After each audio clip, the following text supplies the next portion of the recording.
Hello and welcome to the podcast. I'm Karen Weaver. For so many college students around the country, March Madness creates opportunities to build brackets and watch them dissolve. However, since mobile sports betting became as easy as picking up your phone, the dynamic has changed. My guest today is Dr. Lindsey Mortenson, Chief Mental Health Officer for the University of Michigan and a psychiatrist by training. She focuses on the emergency surrounding student mental health on college campuses. Lindsey, welcome to the podcast. Thank you so much for having me, Karen. I really appreciate it. No problem. So you and I are going to focus on two issues which I know you care deeply about, student mental health and the issues surrounding gambling in college sports. So let's start first with student mental health. What are some of the things that you're paying attention to? Well, I'm always concerned that I will only be conveying negative news. So let me start with one piece of positive news. So when you look at the Healthy Mind study, which is run out of our own School of Public Health, but is a multi-center collaboration at this point, and it's an annual survey of more than 100,000 college students across 2-year, 4-year settings. For the past year, they actually saw a slight improvement in mental health for college students, for the first time in many, many years. And so that was really promising. On the other hand, there are still a lot of signals of concern in that data. And there's a lot we could potentially focus on. And historically, we've focused on, depression and anxiety, which of course are important. And that's kind of like garden variety mental health issues that affects a lot of people at some point in their life. But I think the more timely watch items recently are the measure of loneliness that they embed in that survey. So they use a 3-item survey by UCLA that looks at loneliness.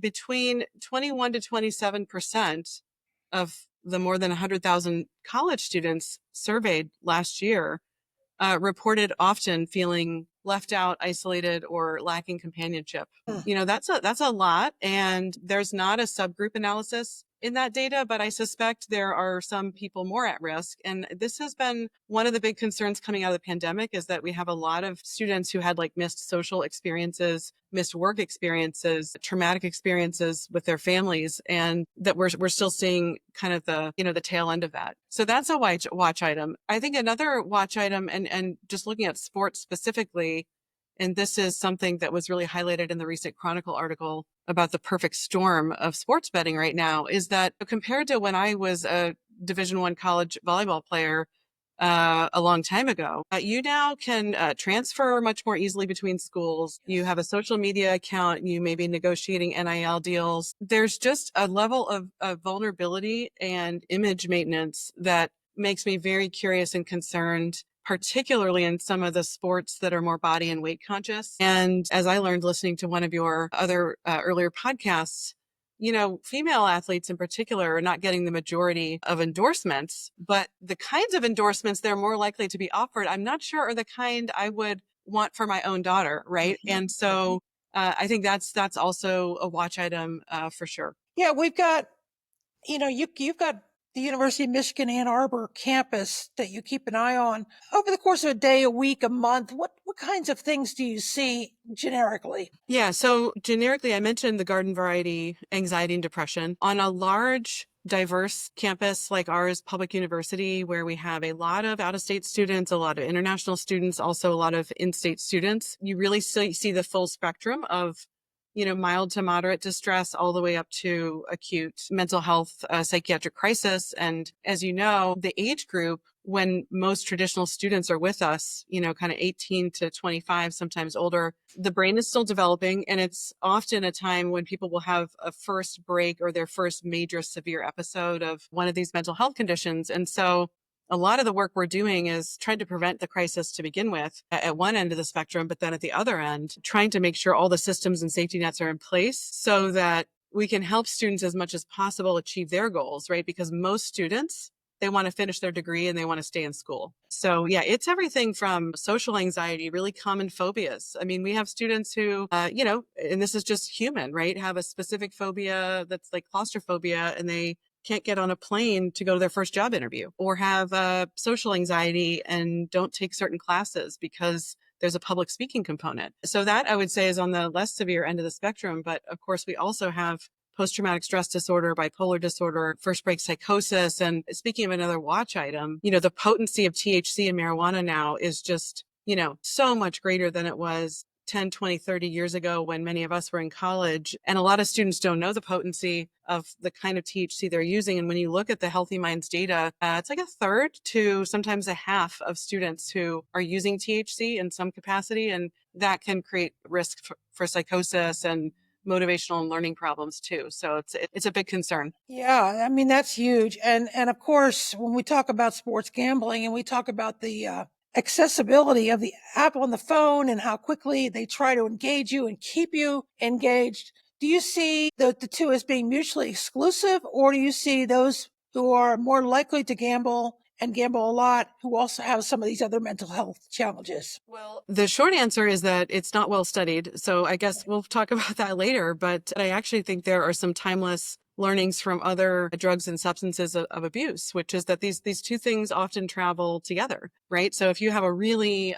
severe social anxiety disorder and have trouble connecting with people, speaking up in public, you're more likely to have trouble with alcohol, right? Or more likely to use cannabis. So these two things definitely travel together. And, when you look at the demographic that is sports betting in particular, in every study or survey I've seen so far, it's younger men under 25, developing brains who are more likely to be doing it more frequently and more likely to get really hooked or in deeper than they want to. And I have not seen a study that looks at like neurodiversity and conditions like ADHD, but you would just predict that younger men with ADHD would be more at risk because of the impulse control and executive function challenges with that disorder. Absolutely. Have you at Michigan, do you, as a campus, do anything for sports gambling prevention, intervention, strategies, resources, that type of thing? Yeah, so we are just getting a few things off the ground. So one of the first things we did last summer was we reached out to our state gambling board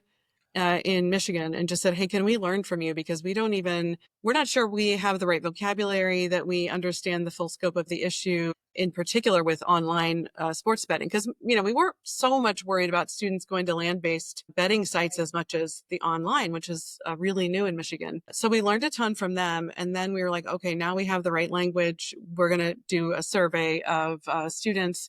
And we wanted to learn quickly, which is why we ended up doing this old-fashioned kind of paper convenient sample survey in our clinic. And at the same time, we applied for a grant from the National Council on Problem Gambling and Agility Grant, because as some of your listeners may know, public health work is, you have to be pretty resourceful about getting funding for like primary prevention, especially on college campuses. That, what I understand from a lot of my health promotion colleagues is that the origin of a lot of health promotion and prevention efforts on college campuses are rooted in compliance. So there are pretty robust efforts on campus to intervene and prevent problems with alcohol and sexual assault and sexual misconduct, because there's like some federal and sometimes state laws that require that.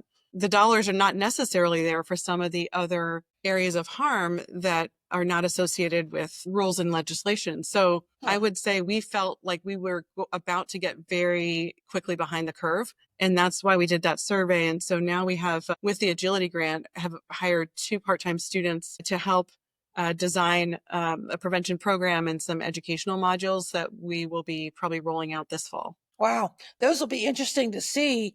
And do you anticipate that you'll roll them out to all students on campus, part-time, full-time, undergrad, grad? That's a great question. I'm going to channel one of my population health promotion colleagues, and I'm going to guess, we haven't decided, that they would say that the most high yield approach is to target the population at highest risk, Okay. right? Because especially on a campus of our size, more than 52,000 students, we don't have the scale and spread ability for that many students unless you're talking about like an online asynchronous module. And you can't leverage like the best of kind of the peer effect and like motivational interviewing and that kind of thing in that kind of, online asynchronous kind of passive learning. So my guess is it'll look like more like smaller groups and workshops and taking it to the students who are at highest risk. But I mean, ask me in 6 months and I'll Yeah, tell it's us, right? evolving. Yeah, that makes sense. Just anecdotally, when you walk around Ann Arbor or campus, I mean, do you hear people talking about gambling,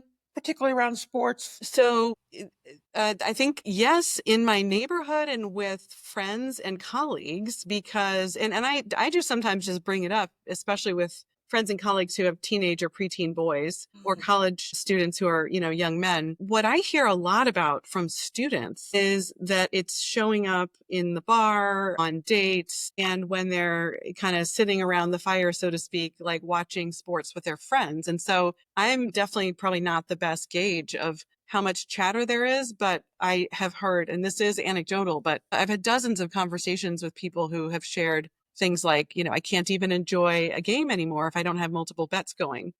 Yeah. Or I'm out to dinner with my boyfriend and he's like watching lines and monitoring bets and his nose is buried in his phone even more than usual. So I don't even think we're asking all the right questions about this issue. And because a lot of the screening tools that were developed for gambling are totally out of step with online sports betting. They are assessing gambling in a land-based model, and almost always, like almost all the tools, the screening tools that are available assess at the severe end of the spectrum. So I ask the partners, ask the parents how their teens are showing up at the dinner table. That's the kind of stuff I think that would be so high yield. Fascinating. Absolutely. So let's talk about some of the what would you call them? Trends that you might want to notice if you're a parent or a sibling, a roommate, that type of thing. Is it like, my friend is in his phone 24 hours a day. He's talking about this game, that game. That's a red flag. What are other red flags that you would want people to know about? This is such a hard question to answer because, in my role as a psychiatrist, I would tell you that, money and sex are two of the most stigmatized topics associated with shame. And so I would say if you don't ask, you often will just not know. And there will be behaviors that might be higher risk, right? Um, people looking at their phones more or just general more, irritability, stress, and I do think this is a particular concern for young men just because of the socialization of young men to not talk about feelings and as much. Yeah. And the idea that you can pull yourself up by your bootstraps and fix things is not the most conducive way to surface some of these concerns. And so again, like channeling some of my health promotion colleagues, I think a lot of what they do is like normalization when they're trying to start a conversation like, hey, like I'm hearing about, sports betting from colleagues at work. Are you and your friends doing this? Do you have any worries about this? Like, hey, you could talk to us about anything and mean it. You have to mean it because your kids will know. And your friends will know if it's not actually coming from a place of concern. The big challenge to detection, and I spoke about this last month at the MIT Sloan Sports Analytics Conference, is that a lot of the warning signs are embedded in closed data systems that we don't have access to, right? So Fanatics 1 or 2 years ago presented at the conference about some of the ways that they're starting to track this issue of like detecting problem gambling. And they actually have some great ideas, but this kind of data is not publicly available. And I think even the interventions that we offer to problem gamblers are a little bit late in the game. And it's like, okay, here's a hotline, here's some clinical resources. And by the way, not many people specialize in treating addiction, number one, and two, gambling in particular. So I think that it's important to intervene in that way, but in my view, it's too late. And so we need to be acting sooner on the indicators that unfortunately we may be invisible to the human eye. That's been my sense as well. And I also think that what gets overlooked, and yet you've mentioned it in some of these pieces, is that the gambling companies have this aggressive marketing and social isolation to try to drive the gambling habits of the students. And I'll just give you an example. A couple of years ago in one of my classes, we were talking about gambling. And I said, if you want to, you do not have to, but if you want to, please download this particular gambling app on your phone right now and take a look at what you're seeing in that type of thing. Play around with it. Think about it. What do you want to do? And then I want you to delete it. So at the end of the class, they had the option to delete it.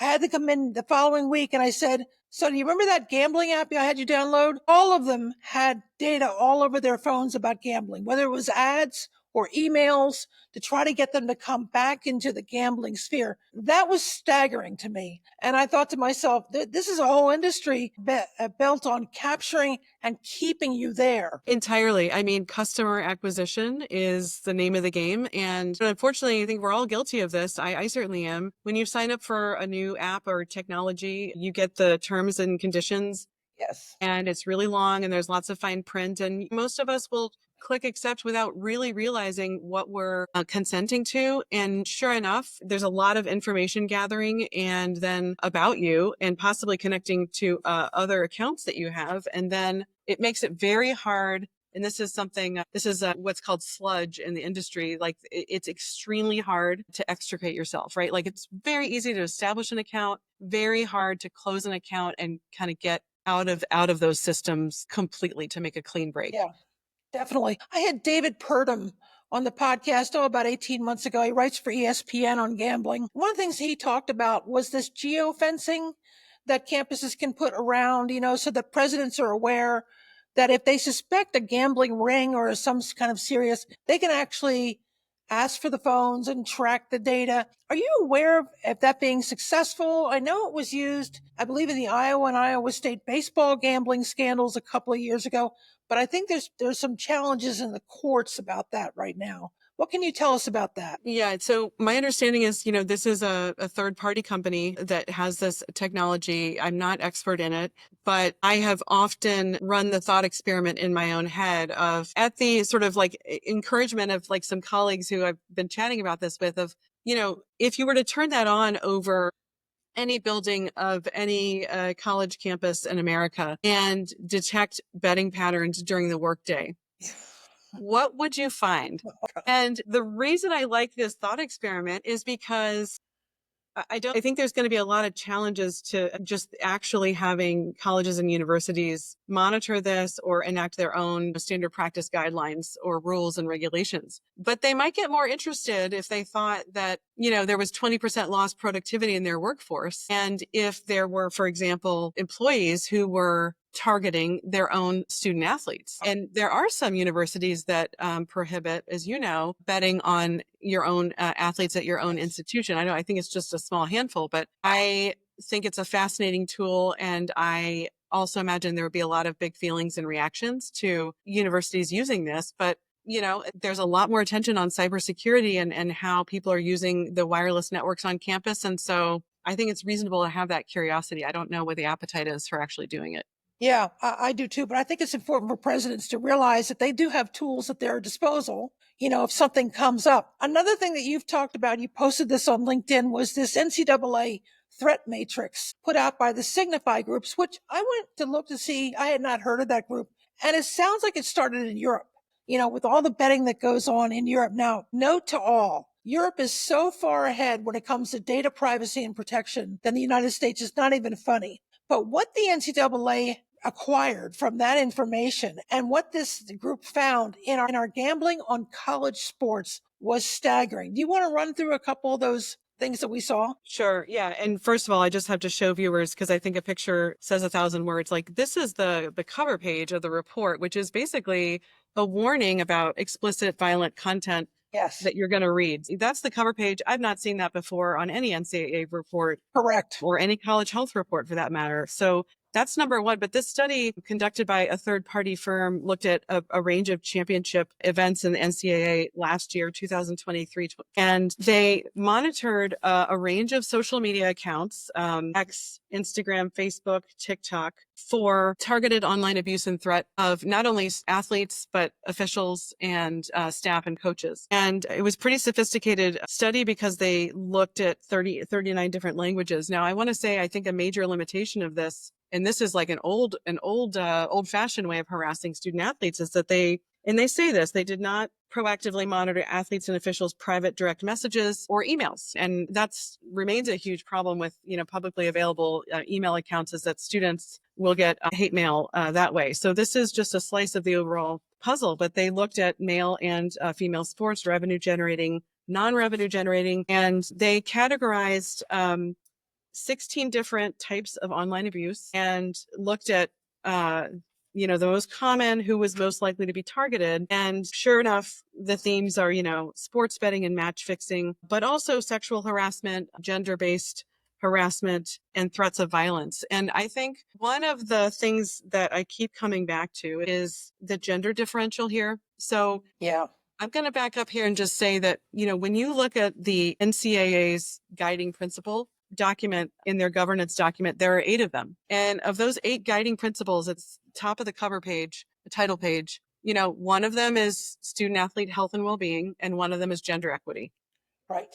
And here's what I come back to is during March Madness, when, probably men's basketball has more viewership overall than women's basketball, women's tournament participants received almost 3 times the abuse compared to men's. That was staggering to me. That was absolutely stunning. Right. So I'm glad the NCAA is studying this, but now, like, what next? And whose job is it? Because, it seems like there's a disproportionate share of some of the negative aspects of the increased commercialization and low regulation that we're in that are impacting females. I don't know about, it just says tournament participants. So it could have been students or refs. I'm not sure, but it's really, really worrisome at a time when, because of NIL, enterprising students who are trying to make the most of their brand, it's pretty hard to get off social media. It's not like you can just get off of Twitter and Instagram and other places if you're trying to build your brand, which I think is something a lot of student athletes are thinking about. That's right. That's right. In fact, I wrote an article a few weeks ago for Forbes about this, that the mental health challenges for women versus men, because of that need to be on social media all the time. And I have heard that the players' inner circle reinforces that behavior because they say, well, you're really good at it, so you should spend even more time there. I agree. I mean, I have just anecdotally observed that, athlete headshots, team pictures, photos. I mean, there's a glamour and sort of sex appeal to some of these, the way that athletes are being marketed and marketing themselves now, that is really challenging when you look at this population and understand that there's already a baseline risk for eating disorders and body image concerns. A lot of people have a degree of body dissatisfaction, but the risk for eating disorders is quite high in this population. And in some sports in particular, you think of like swimming, diving, gymnastics, wrestling, and others. So yeah, I have lots of worries there. It's interesting. I hadn't thought about this till you just said it. For years, coaches controlled what athletes ate and what their bodies looked like, and some body shamed them. But the NCAA pushed back on that a number of years ago and now says you just can't do that. But we're not creating that same firewall, if you will, in the social media, because heck, you've got to figure it out, Yeah, I think for a developing brain, trying to just master the usual challenges of college, moving away from home, separating from your family, figuring out how to, work your bank account, make friends, keep friends, balance credits, like that is such an enormous amount just to do at baseline. And then you layer on all of these potential risks for athletes, and it's just a completely different landscape for them than it was even 10 years ago. Yeah, absolutely. And again, for my listeners, I'll put the link to the document from the NCAA in the show notes, but let me just give you some highlights. Violent content was 6% of the overall data that they collected just on a limited number of sports. So a player, official, a coach was threatened with violence. So that's shocking. Female athletes received 3 times the amount of abuse from men during March Madness. Sports betting, related abuse, and match fixing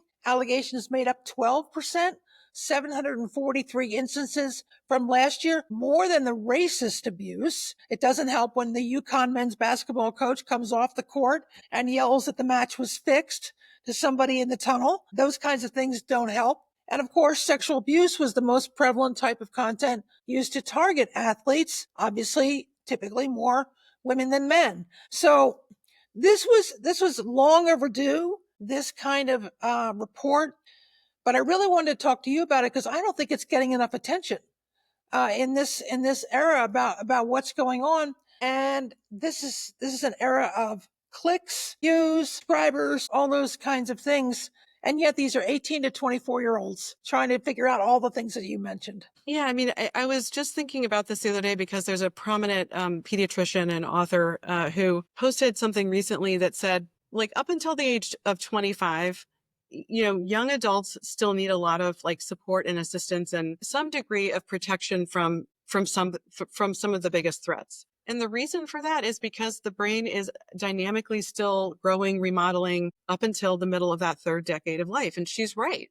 So I think right now it feels like the Wild West of, maybe people are assuming, well, they're 18. And so it's their choice. It's their choice to put themselves out there in this way that could increase their vulnerability. That's one argument. But I would also say there is probably some institutional responsibility and governance and regulation to consider, knowing what we do about human behavior when it's anonymous and people can hide behind, a handle and not be identified. Yeah, and we're not just talking about when the games are on TV. Even when you have small campuses that have visiting teams, that have athletes that don't look the same as the students who go to school there, we've seen lots of situations of verbal and online abuse. So it can happen anywhere. It's not just limited to the high profile March Madness. Okay, so I'm going to ask you the question I like to ask people who are talking good things to presidents. What do you want presidents to know? And what kinds of things might they be paying attention to in the next few years? So I think number one,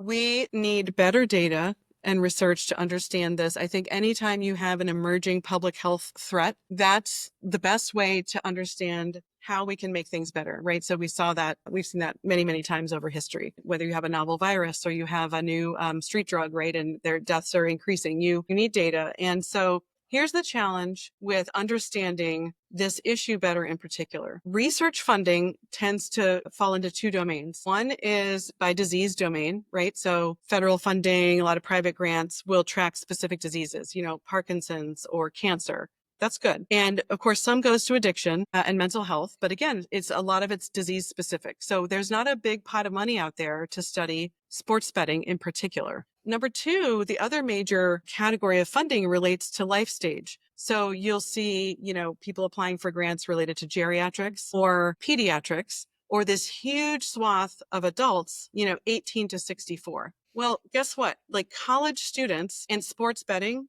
are in neither of those two major research funding categories. So I think if I could wish anything into existence right now, it would be some dedicated funding, not only to understand the issue, on your campus in particular, which is going to require some creative research and multidisciplinary collaboration, but then also to take the data that's already available at face value and start thinking about some primary and secondary prevention. Right.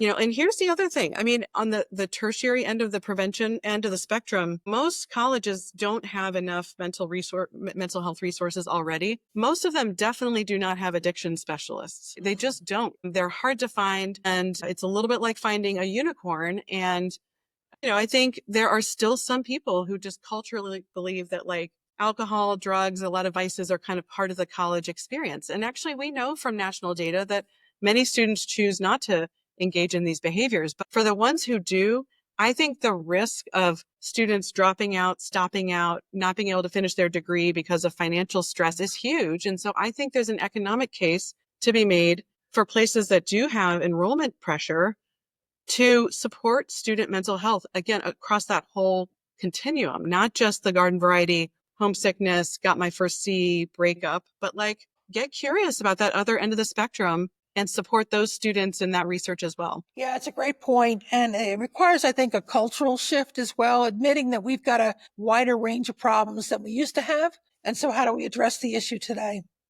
Absolutely. Lindsey, thank you so much. You've got a wealth of information. Certain folks will be very interested in listening to this podcast. And I look forward to following your work because I think it's really important work. Likewise. Thank you so much for having me. You're welcome.